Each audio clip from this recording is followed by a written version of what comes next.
இந்த திராவிட சனாதனம்னு ஒன்று வச்சுருக்கீங்கல்ல, திராவிடத்திலையுமா? திராவிடத்திலையுமான இல்லை, திராவிடத்தில் தான் இருக்குது. ஆரிய சனாதனம் இல்லை. பெரியாரை சொல்றீங்க, பெரிய புரட்சின்றீங்க, பொன்னாக்குன்றீங்க, இன்ன வரைக்கும் அந்த நிலைமை இருந்துகிட்டு இருக்கு. இப்போ திராவிட சனாதனம்ன்றது என்னன்னா, அந்த அதிகாரத்தை வந்து ஒரு இடத்துல தக்க வச்சுக்கணும்.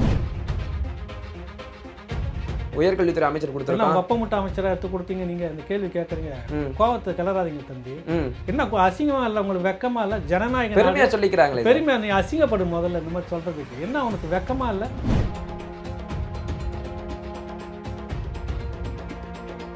பெரியார் தூக்கி எங்கன்னா குப்பையில் போட்டுருங்க, தயவு செய்து சொல்கிறேன்.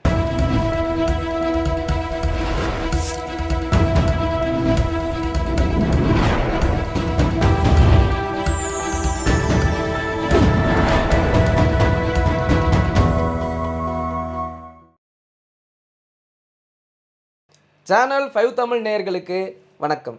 இன்றைய நேர்காணலில் நம்மோடு இணைந்திருப்பவர் மூத்த பத்திரிகையாளர் திரு ஏகலைவன் அவர்கள். வாருங்கள், அவரோடு பேசுவோம். சார் வணக்கம். சார் வணக்கம் அரவிந்த், சொல்லுங்கள். சார், இப்போ தமிழகத்தில் ஒரு தரப்பினரிடமிருந்து ஒரு கேள்வி வந்துக்கிட்டே இருக்குது. அதாவது இந்து மதத்தில் இருக்கக்கூடிய சனாதன தர்மத்தை முற்றிலுமாக ஒழிப்போம் அப்படின்னு திமுகவாக இருக்கட்டும், துணை முதல்வர் உதயநிதியாக இருக்கட்டும் ஒரு கொள்கையாக இருக்காங்க. ஆனால் அதே போல் கிறிஸ்தவ மதத்தில் பார்த்தீங்கன்னா கட்டாய மதமாற்றம்லாம் பண்ணுறாங்க. அதுக்கு எதிராக குரல் கொடுக்காத இந்த திமுகவாக இருக்கட்டும், இல்லை உதயநிதி அவர்களாக இருக்கட்டும், இதை மட்டும் எதிர்த்து இப்படி குரல் கொடுத்துட்டே இருக்காங்க. ஒரு தரப்புலேருந்து கேள்வி வந்துக்கிட்டே இருக்கு. நீங்கள் எப்படி பார்க்குறீங்க அதை? இல்லை, பொதுவாக இது ரெண்டுமே நான் தவறுன்னு பார்க்குறேன். கிறிஸ்துவ மதத்தில் மதமாற்றப்படுகிறது அப்படின்றப்ப எனக்கு தெரிஞ்சு நாங்கள்லாம் படித்து அங்கேருந்து வெளியில் வந்த வரைக்கும் ஒருத்தர் கூட மதம் மாறுன்னு சொல்லவே இல்லை. ஆர்சியில் அந்த மாதிரி, ரோமன் கேத்தலிக்கில் அந்த மாதிரி இருக்குது. சிஐசியில் வேணால் கொஞ்சமாக அவங்க அந்த மாதிரி இருக்கும். பெந்தகோஸ்தே தான் இந்த மதம் மாற்றத்தில் வந்து அங்கே பேசி மதம் மாற்றிக்கிட்டு இருக்கிறாங்க. அது மதம் மாறுபவர்கள் ஏன் மாறுறாங்கன்னு ஒன்று இருக்குது. உன்னுடைய இடத்துல நீங்கள் இன்னும் வந்து வச்சுக்கிட்டு இந்த சாதிய பாகுபாடுகளும் இன்னும் ஒடுக்குமுறைகளும் இருக்கிறதால தான் எதுக்கடா இங்கே அப்படின்னு நாங்கள் மதம் மாறி போன அந்த விஷயம் அங்கே இருந்துகிட்ருக்கு. அதுக்கு இன்ன வரைக்கும் நீங்கள் சரியான தெளிவான தீர்வையே சொல்லலை. இஸ்லாம் மார்க்கத்துக்கு போன பட்டியல் சமூகம் ஒரு காலகட்டத்தில் அங்கேயும் அப்படி தான் இருக்குன்ற வெளியே வந்ததெல்லாம் நடந்தது. இதுக்கு ஒரு நிரந்தர வழி இன்ன வரைக்கும் இல்லை. மதம் மாற்றம்ன்றது வேறு, சனாதானம்னு சொல்றது வந்து வேறு. இப்போ சனாதானம், ஆரிய சனாதானம் சாதிய பாகுபாடுகள், ஒடுக்குமுறைகள் இப்படிலாம் சொல்லுது, இப்படிலாம் வச்சிருக்குது, இந்த மாதிரிலாம் இருக்குது அப்படின்னு சொல்லிட்டு இன்ன வரைக்கும் நீங்கள் பேசியிருக்கீங்கல்ல. சரி, காலம் எங்கெங்கெல்லாம் மாறிட்டு வந்திருக்குதுன்னு பார்க்குறோம். நிறைய மாறி வந்திருக்கு சனாதானத்தில். இந்த திராவிட சனாதானம்னு ஒன்று வச்சிருக்கீங்கல்ல, திராவிடத்திலையுமா? திராவிடத்திலையுமா இல்லை, திராவிடத்தில் தான் இருக்குது. ஆரிய சனாதானம் இல்லை. இப்போ அது எங்கெங்கேயோ போய் சின்ன பண்ணமாயிடுச்சு.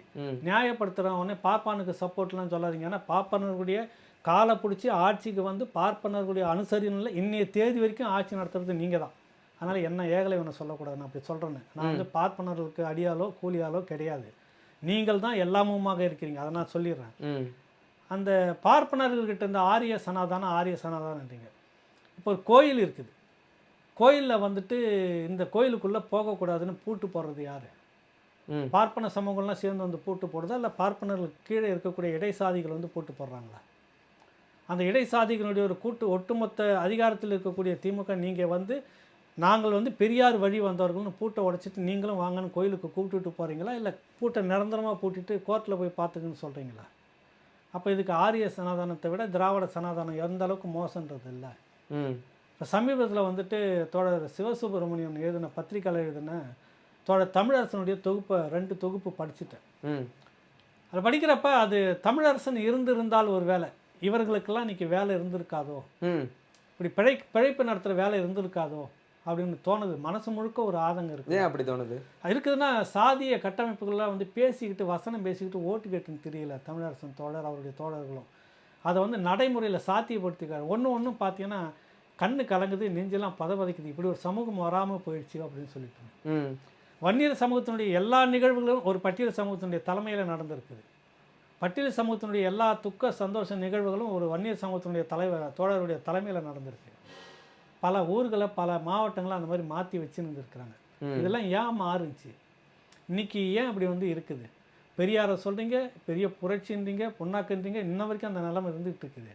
தமிழரசு அந்த காலகட்டத்தில் இதெல்லாம் இல்லை, பயந்தாங்களே. ஏன் பயந்தானுங்க? மாறி இருக்குது, நிறைய ஊரில் மாறி இருக்குது. நிறைய இடத்துல ரெட்டைக்கோவலையெல்லாம் போட்டு இடத்துல வந்து சைக்கிள் எடுத்துன்னு போயிட்டு ஒத்தாலும் போயிட்டு இந்த மாதிரி இயக்கம் சொல்லியிருக்குது. ரெட்டைக்கோவலை இனிமேல் இருந்துச்சுன்னா நடக்கிறது வேறு, பார்த்துக்கணும். ஒரு வார்த்தை சொல்லிட்டு தான் அவன் கிளாஸை தூக்கி மறைச்சிட்டான். அந்த அச்சமும் அந்த இதுவும் அந்த செயல்பாடும் அவங்கக்கிட்ட இருந்தது. நீங்கள் இன்ன வரைக்கும் எப்படி வச்சுருக்கீங்க? அப்போ திராவிட சனாதனம்ன்றது என்னன்னா அந்த அதிகாரத்தை வந்து ஒரு இடத்துல தக்க வச்சுக்கிறது. ஆரிய சனாதனம் சொன்னாங்கல்ல, ஒரு 3% பிராமணர்கள் 90% வேலையை வச்சுருக்காங்க சொன்னீங்க, புரட்சி பண்ணீங்க, மாறி போச்சு, வந்துடுச்சு. உங்களுக்கு கீழே இன்னைக்கு யாராவது நீங்கள் கொடுத்துருக்கீங்களா? சொல்லுங்க, நீங்கள் சொல்லுங்க. இதை குறை சொன்னவங்க அதை குறைய சொல்லலை. அதுதான் ஏன் திராவிட சனாதனத்தை மூடி மூடி மறைச்சிக்கிட்டே இருக்கீங்க? திராவிடத்துக்குள்ள இன்னும் மோசமான சனாதனம் இருக்குது. இன்ன வரைக்கும் நீங்கள் வந்து பட்டியல் சமூகத்தை அப்படி தான் பார்க்குறீங்க. மிகவும் பிற்படுத்தப்பட்ட சமூகத்தில், அதுக்கு மேலே எம்பிசி பிசின்னு இருக்கக்கூடிய ஒரு சமூகத்தில் எல்லாரையும் நான் குறை சொல்லலை. அதிகாரத்தில் இருக்கக்கூடிய நீங்களும் இன்னும் பிடிச்சி இறுக்கி வச்சுக்கிட்டு உயர்கல்வித்துறை அமைச்சர் கொடுத்துட்டாங்களாமே. எது உயர்கல்வித்துறை அமைச்சர் கொடுத்துருக்காங்க. வெப்பமுட்ட அமைச்சராக எடுத்து கொடுத்தீங்க. நீங்கள் அந்த கேள்வி கேட்குறீங்க, கோவத்தை கிளறாதீங்க தம்பி. என்ன அசிங்கமாக இல்லை உங்களுக்கு? வெக்கமா இல்லை? ஜனநாயகம் பெருமையாக சொல்லிக்கிறாங்களே. பெருமையா? நீ அசிங்கப்படும் முதல்ல இந்த மாதிரி சொல்கிறதுக்கு. என்ன உனக்கு வெக்கமா இல்லை? நீ இத்தனை வருஷமே செய்யாமல் இருந்திருக்கே உங்களுக்கு. சொல்லு. அன்னை சத்யவாணி முத்தும் ஓபி ராமன் மட்டும் எப்போ 1971 இருந்தாங்க. அன்னை சத்யவாணி முத்து வந்துட்டு வேளாண் துறையில் இருந்திருக்குது. ஓபி ராமன் வந்துட்டு மின்சாரத்துறையில் இருந்தார். ஓபி ராமனுக்கு ஏன் அதெல்லாம் கொடுத்தாருன்றது அது வேறு கிளை கதை. அது கருப்பு வெள்ளையாக போகும், அதை விட்டுருங்க, அது நமக்கு வேண்டியதில்லை. அது பேசுறதுக்குன்னு ஒரு கோஷ்டி இருக்குது. 2 பட்டியல் சமூகத்தை சேர்ந்தவங்களுக்கு கொடுத்தீங்க. இப்போ எத்தனை வருஷம் ஆச்சு? எத்தனை வருஷம் ஆச்சு? 53 வருஷத்துக்கு பிறகு இன்னைக்கு கொடுத்துட்டு நாங்கள் கொடுத்துட்டோம். இதை தான் நான் சொல்கிறேன் திராவிட சனாதானம்னு சொல்கிறேன். புரியுதில்ல?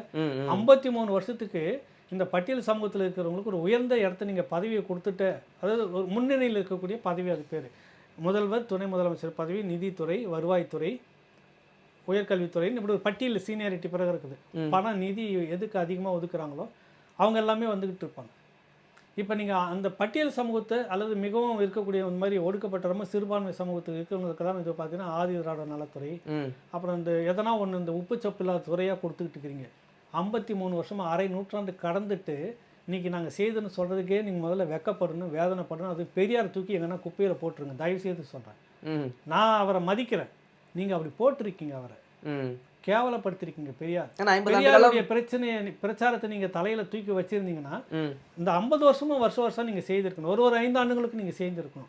எதிர்கட்சியாக அதிமுக ஆளுங்கட்சியாக இருக்கும்போது எதிர்கட்சியாக நீங்கள் இருந்தால் கூட அதிமுகவை பார்த்து நாங்கள் இப்படி வைத்திருந்தோம் அந்த சமூக மக்களுக்கு நீங்கள் இந்த மாதிரி கொடுக்கலன்னு எதிர்கேள்வி கேட்டு அப்படி மாற்றிருக்கணும். செய்யவே இல்லையா 2 பேருமே? சொல்லுங்கள். செல்வி ஜெயலலிதாவது வந்து 2 பேரை வந்துட்டு இந்த மாதிரி உயர் பதவியை கொடுத்து வச்சுருந்தது. பட்டியல் சமூகத்தை சேர்ந்த தலித் எழில்மலையை கொண்டு போய் திருச்சி தொகுதியில் அவங்க நின்று அந்த பக்கத்தில் நிற்க வச்சு பெரிய அளவில் வெற்றி பெற்று அனுப்புனது. தனபால் சபாநாயகரை வந்துட்டு எப்படி கொண்டு வந்து வச்சுருந்தாங்கன்னு 4 பெரிய விஷயத்த செல்வி ஜெயலலிதா நான் பாப்பாத்தி தான் அப்படின்னு சட்டமன்றத்திலே சொன்ன அந்த செல்வி ஜெயலலிதா வந்து செய்துட்டு போயிட்டாங்க. நாங்கள் பெரியார் கம்பை பிடிச்சிருந்தோம், பெரியார் காலை பிடிச்சி நடந்தோம், பெரியார் நாக்கை பிடிச்சி தொங்கணும் நாங்கன்னு சொல்லிட்டு இருக்கிறேன். நீ என்ன பண்ணிட்டு இருந்த சொல்லுங்கள்? நீங்கன்னு கூட சொல்லக்கூடாது. நீ என்ன பண்ணிட்டு இருந்த? சனாதன வெறி உங்ககிட்ட ரத்தத்தில் ஊறி போய் இருக்குதா இல்லையா? அதுக்கு முன்னாடி அப்படியே வாங்க. ஓமந்தூர் அரசு, ஓமந்தூர் ராமசாமி ரெட்டியார்னு இருந்தார், பிற மொழியாளர் தான் அவர். அவர் இருந்தபோது செய்த மிக பெரும் சாதனைலாம் இருக்குது பட்டியல் சமூகத்துக்கு. அவர் இருந்தபோது பெரிய அளவில் துறை அமைச்சராகவே கொண்டு வந்திருந்தார், பட்டியல் சமூகத்தை கொண்டு வந்திருந்தார். அவர் முதலமைச்சர் அப்போ வந்து என்னென்னா சுதந்திரம் பெற்ற உடனே இருந்த முதலமைச்சர் ஓமந்தூர் ராமசாமி ரெட்டியார்.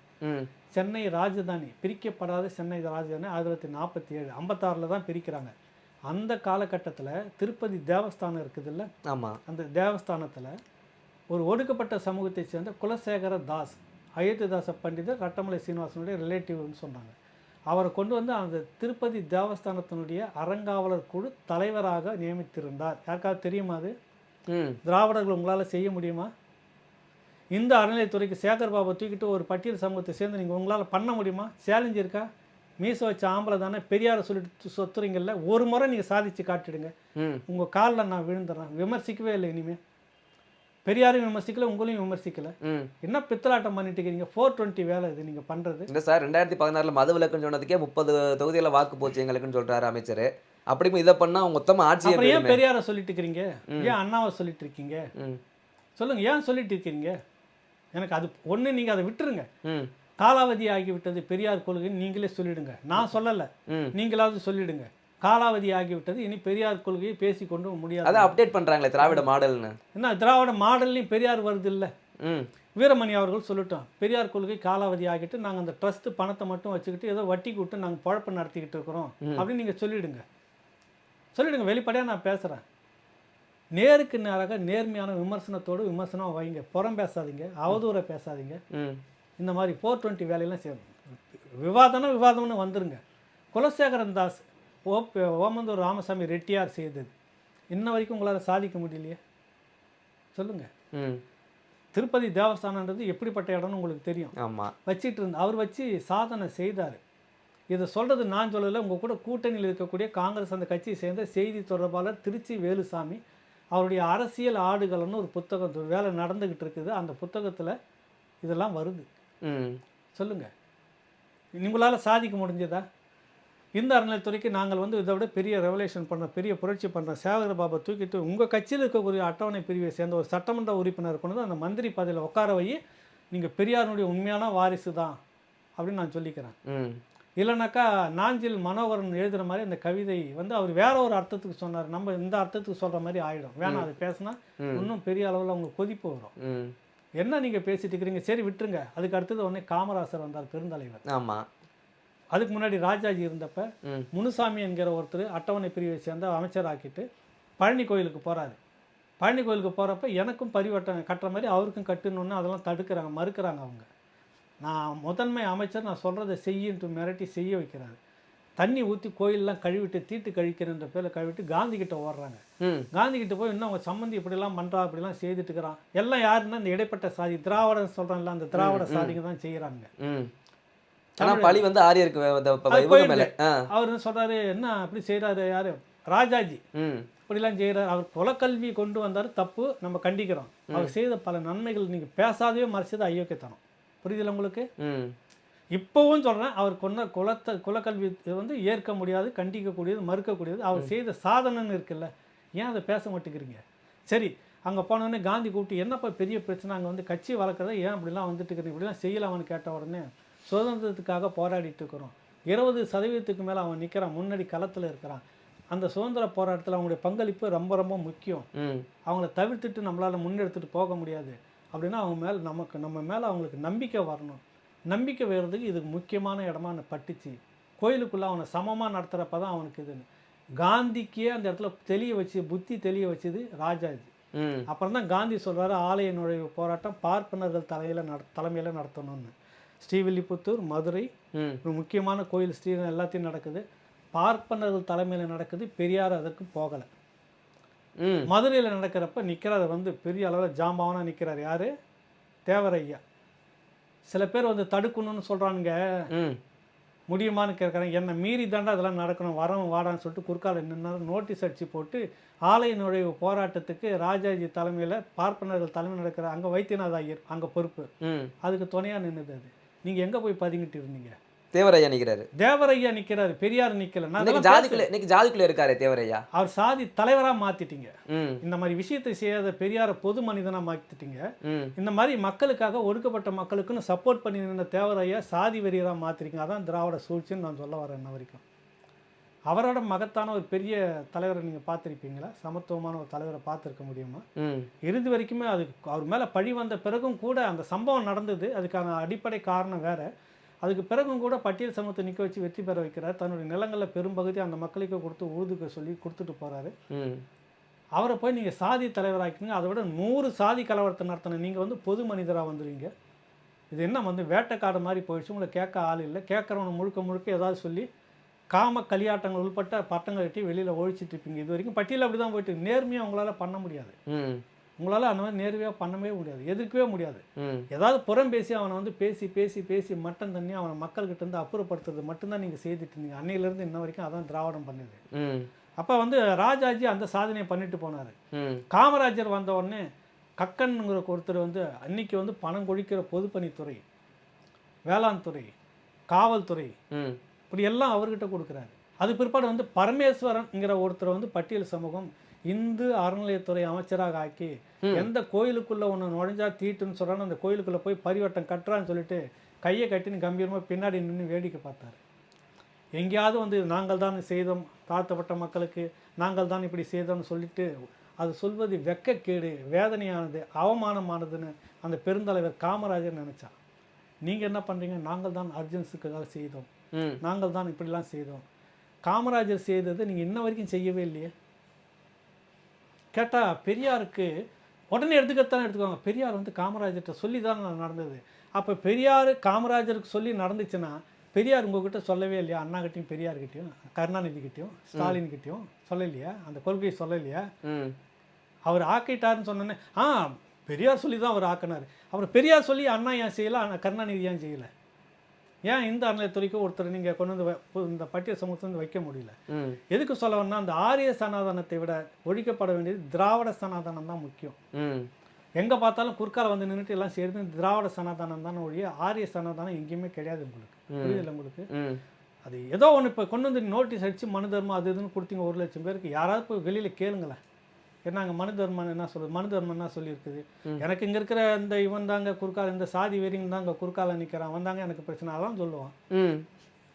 இந்த ஐயர் இந்த என் வீட்டில் வந்து தெருவுக்கு வராதுன்னு தடுத்தாரு. இப்போ அந்த காலத்தில் இருந்தது, இப்போ இந்த மாதிரிலாம் இருந்தது.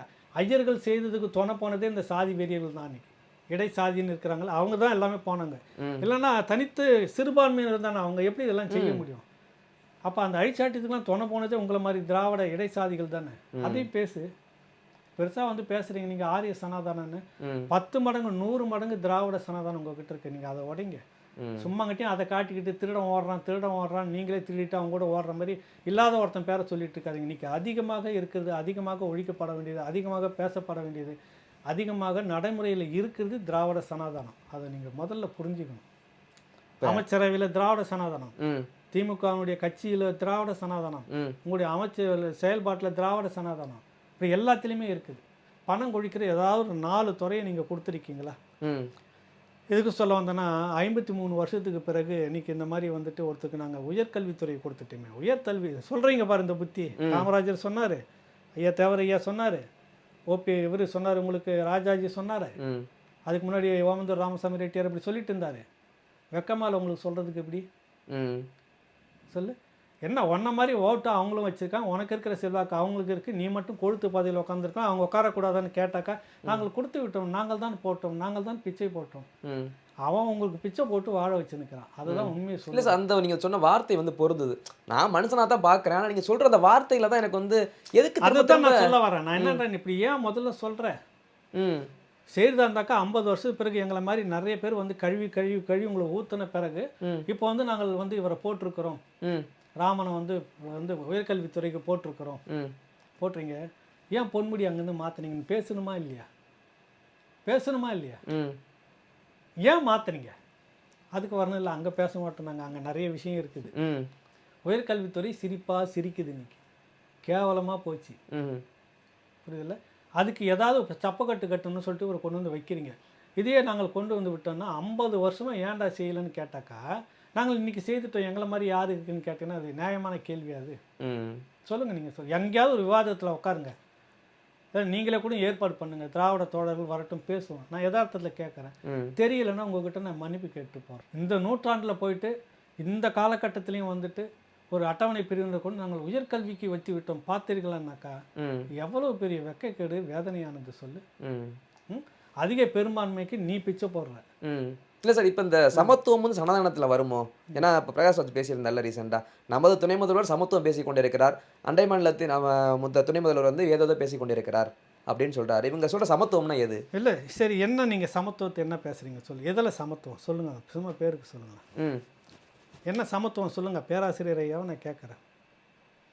அங்கே இருக்கிற துணை முதலமைச்சர் என்ன பேசுகிறாரு, உங்கள் இருக்கிற துணை முதலமைச்சர் 2 பேருக்கு என்ன பிரச்சனை, எதில் பிரச்சனைன்றது அப்பாற்பட்டது, அது இருக்கட்டும். அது சரி, நீங்கள் என்ன பேசுனீங்க, இன்றைக்கி என்ன செய்கிறீங்கன்றதை ஒரு வெளிப்படையாக வாங்கலாம், பேசுங்களேன், வெளிப்படையாக பேசுங்களேன். சமத்துவம் முதல்ல உங்ககிட்ட இருக்குதா அப்படின்னு சொல்லுங்களேன். நீங்கள் வந்துட்டு சமூக நீதி கண்காணிப்பதற்கான தலைவர் நீங்கள் ஐயா சுவீரபாண்டியன், மனசாட்சியை சொட்டு சொல்லுங்கள். நான் ஆர்டிஐயில் ஒரு தகவல் கேட்குறேன், கொடுக்கணுமா கொடுக்கக்கூடாதா? நீங்கள் வந்த பிறகு எந்தெந்த துறைகளில் சமூக நீதியை வந்து கண்காணிப்பு, சமூக நீதி சரியாக இருக்கிறது, இல்லாத துறைகள் எவ்வளவு, ஒன்று ஒன்றா கணக்கு எடுங்க. உங்கள் துறைக்கு எவ்வளோ ஒதுக்கி இருக்குது, உங்களுக்கு மாத சம்பளம் எவ்வளவு, என்ன இது வரைக்கும் நீங்கள் போய் எந்தெந்த ஊரில் ஆய்வு பண்ணீங்க, தேதி வாரியாக இந்த மனு கிடைத்த தேதி வரைன்னு போட்டிருந்தேன். யோக்கியம் வந்தால் கொடுத்துருக்கணும்ல, எல்லாம் அரசிடம் கொடுத்து விட்டுன்றத பதில் இது. சொல்லுங்கள். நீங்கள் சமூக நீதி கண்காணிப்பு நீங்கள் என்ன ஐயா பார்த்து வெளிப்படையாக பேசுங்களேன். நான் இவ்வளவுலாம் சரி பண்ணியிருக்கிறேன், இவ்வளோ விஷயங்கள் அரசுக்கு சொல்லியிருக்கிறேன், இத்தனை ஆண்டுகளாக இந்தந்த துறைகளில் சமத்துவம் இல்லை, தமிழர்களுக்கும் பிற மொழியாளருக்கும் சமத்துவம் இல்லை, பிற்படுத்தப்பட்ட மிகவும் பிற்படுத்தப்பட்ட சமூகத்துக்குள்ளே சமத்துவம் இல்லை, பிற்படுத்தப்பட்ட பட்டியல் இன மக்களுக்குள்ளேயும் சமத்துவம் இல்லை. இந்த செக்ரட்டேரியட்டில் மொத்தம் இருக்கக்கூடிய இத்தனை ஆயிரம் ஊழியர்களில் இந்த மொழியாளர்கள் இத்தனை பேர், இந்த மொழியாளர்கள் இத்தனை பேர் சொல்லணுமா இல்லையா? அதானே கண்காணிப்போம், அதானே சமத்துவம், அதானே சமூக நீதி. நீங்கள் வந்தோடனே நாங்கள் எங்கள் ஆட்சி இது வரைக்கும் யாரும் செய்யாததை நாங்கள் இப்படியாக செய்திருக்கிறோம் நீங்கள் தானே முதல்ல சொல்கிறீங்க. சமூக நீதி கண்காணிப்பு வச்சோன்னு நான் கூட நினச்சேன். நல்ல விஷயம், உண்மையிலே சத்தியத்துக்கும் நல்ல விஷயம், அதை நான் மறுக்கவே இல்லை.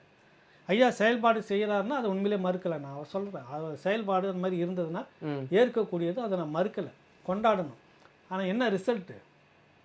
1 வருஷம் ஆக போகுதுன்னு நினைக்கிறவங்கள போட்டு ஒரு வெள்ளை அறிக்கை மாதிரி நீங்கள் நான் நேர்மையாக இந்தந்த துறைகளை ஆய்வு செய்து முதலமைச்சர் இப்படி கொடுத்துருக்கணும்னு பேசுங்களா? சமத்துவத்தை பற்றி சொல்கிறீங்க நீங்கள். உங்கள் முதலமைச்சர் சமத்துவமாக இருக்கிறாரு, அமைச்சரவையில் சமத்துவம் இல்லை, உங்கள் கட்சி பதவியில் சமத்துவம் இல்லை, எதில் தான் உங்ககிட்ட இருக்குது? பெண் உரிமையில் சமத்துவம் இல்லை. இன்றைக்கி வந்திருக்கிற நாம் தமிழர் கட்சி பாதிக்கு பாதி பெண்கள் அது என்ன அதிகாரத்தில் எங்கேருந்து வரப்போகுது? அவங்க சும்மா கொடுத்துக்கோங்க. அப்போ சும்மானா கொடுக்கலாம், அதிகாரத்தில் வரனா கொடுக்க மாட்டேங்கன்றீங்களா நீங்கள்? சொல்லுங்கள், நீங்களே சொல்லுங்கள். அது வரப்போகிறதுல அதிகாரத்தில் அரசு வேறு அரசியல் வேறுன்றாங்களே. இது அரசுன்றது வேறு, அரசியல் வேறு தான். அரசும் வருது, புரியுதில்ல? அரசு தான் அரசியல், அரசியல் ரெண்டும் வேறு வேறுலாம் கிடையவே கிடையாது. சொல்லவே அரசியல் தானே அதிகாரத்தில் வருது, அரசாக இருக்கீங்க நீங்கள். யார் சொன்னாங்க உங்களுக்கு புதுசாக இது வேறு அது வேறுன்னு? யாரை ஏமாத்துறீங்க நீங்கள்? சொல்லுங்கள். உங்களுடைய இது எடுத்துங்க, சமத்துவம் அங்கே இருக்குதா? பெண்களுக்கு இல்லை. சட்டமன்ற உறுப்பினர்களை பாதி கொடுத்தீங்களா? இல்லை. 30% கொடுத்துருக்கீங்களா? இல்லை. அமைச்சரவையில் இப்போ கவர்னர் மாளிகையில் உட்கார வச்ச புகைப்படம் வந்திருக்குது. நானும் நீங்களும் சொன்னால் கூட பொய்யணும். அந்த புகைப்படத்தை இந்த பேட்டியிலே எடுத்து போடுங்க. எத்தனை பேர் அமைச்சர்கள்? 35 பேர், 34 வந்திருக்கு. அதுக்கு மேலே ஒருத்தரையும் போட முடியாது. 10% 234 சட்டமன்ற உறுப்பினர்கள் இத்தனை சதவீதம் இருக்குது, அதுக்குள்ளே வந்துடுச்சு. மொத்தம் எத்தனை பேர் இருக்காங்க? ஆண்கள் பெண்கள் எத்தனை பேர்னு காட்டு. நீங்கள் சமத்துவத்தை பற்றி பேசுகிறீங்க, பெண் உரிமையை பற்றி பேசுகிறீங்க, சாதி ஒழிப்பு, இது எல்லாத்துக்கும் நேர் எதிரானவர்கள் இந்த நவீன திராவிட மாடல் அரசு தானே ஒழிய வேறு யாருமே கிடையாது. சத்தியமாக நான் சொல்கிறேன்.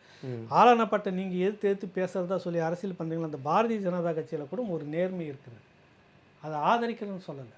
முதல்ல அட்டவணை பிரிவை சேர்ந்த 18% கட்சிக்குள்ள நிர்வாகத்தை ஒதுக்கிட்டு அப்புறம் மற்றவங்களுக்கு போடுன்றாங்க. சுழற்சி முறையில் அட்டவணை பிரிவினர் அங்கே வந்துட்டு போயிட்டாங்க தலைவராக, கட்சி மாநில தலைவர் பதவிக்கு. உங்ககிட்ட நீங்கள் சமத்துவத்தை பேசுகிறீங்க, சமூக நீதி பேசுகிறீங்க, இது என்ன இருக்குது இந்த கட்சியில் சொல்லுங்கள். நீங்கள் தொண்டை கிழிய பேசுகிறீங்க மீட்டிங்கில் மட்டும். அசிங்கமாக இல்லை உங்களுக்கு? ஏதாவதுல ஒன்று நேர்மை உங்ககிட்ட இருக்குதா? இது சாதி ஒழிப்பு என்றால் திமுக, சமூக நீதி என்றால் திமுக, பெண் உரிமை என்றால் திமுக. பேய் பிடிச்ச மாதிரி ஒரு சகோதரர் கத்திட்டு இருக்கா டிவியில். நம்ம தம்பி தமிழர் பிரசன்னா, கொஞ்சம் வா உக்காரு, அந்த கத்துறதெல்லாம் விட்டுட்டு கொஞ்சம் பேசு வா. என்ன சாதியை ஒழிச்சிங்க, என்ன சமூக நீதி காத்தீங்க, என்ன பெண் உரிமை, கொஞ்சம் விவாதமாக பேசுவோம் வாங்கலாம். சொல்லு. அத்தனைக்கும் தடுப்பு சுவராக இருந்துக்கிட்டு தடுத்துக்கிட்டு இருக்குது உங்கள் நவீன திராவிட மாடல் அரசு தான். நீங்கள் வெளியில் பேசிகிட்டு இருக்கிறீங்க. பல்வேறு கேள்விகளுக்கு பகிர்ந்தமைக்கு ரொம்ப நன்றி சார். தொடர்ந்து பேசுவோம். ரொம்ப நன்றி தம்பி, வணக்கம்.